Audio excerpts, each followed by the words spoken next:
Okay, my first one-man show was at the Birmingham Museum. I think this was 73. And I had made an earlier trip to California and saw what great work was being done out there. And I had been taught abstract expressionism at the University of Alabama. And so after I graduated, I pulled away from that abstract expressionism and started developing my own style, my own me.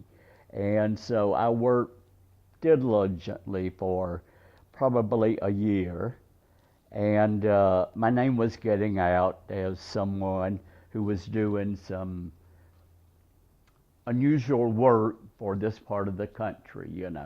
So there was a curator at the Birmingham Museum offered me a show. I probably had, I think there were about 125 pieces in the exhibition. It was on a Sunday afternoon opening, and it was the largest crowd they had had, and they happened to serve beer and ice cream.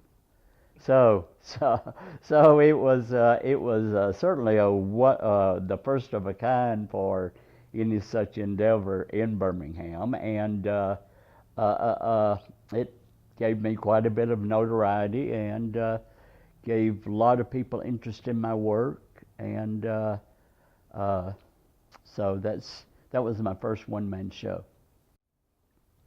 Uh, my works come from usually I have a great library of animal books, and they have been packed up. I moved to Huntsville for a couple of years, and they have been packed up for since 2007.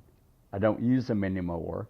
I do not do drawings because once you do a drawing, that is the idea done on paper, and that is the idea already used up. So I work directly off the top of my head. I work from what's in here and kind of program my hands through, uh, through my brain, and that's how I do my work. I don't do sketches. Starting out, I did look at animal pictures from books, and once I did one, I programmed it in so that the next time, I didn't have to do that. So anyway, no, I do not sketch. I do not keep journals, and I work strictly, as I would call it, a free form.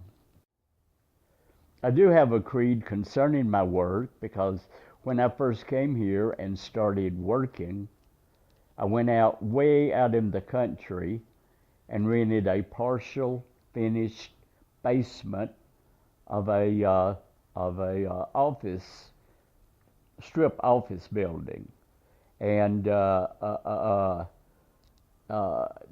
probably comes from being raised on a farm like I was. We worked from sun up until sundown, and the old saying is, the harder I work, the more successful I am.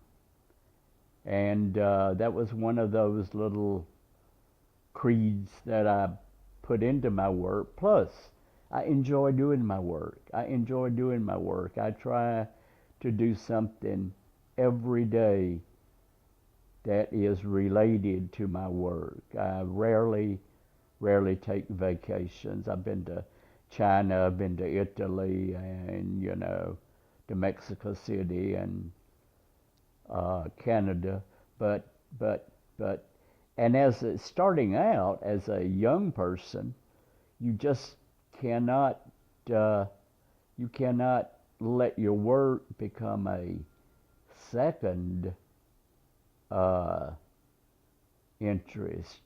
I've seen young people. I know a young person now who is very talented. I have some of his work, and he's very, very talented, almost like a God-given gift, as I was given.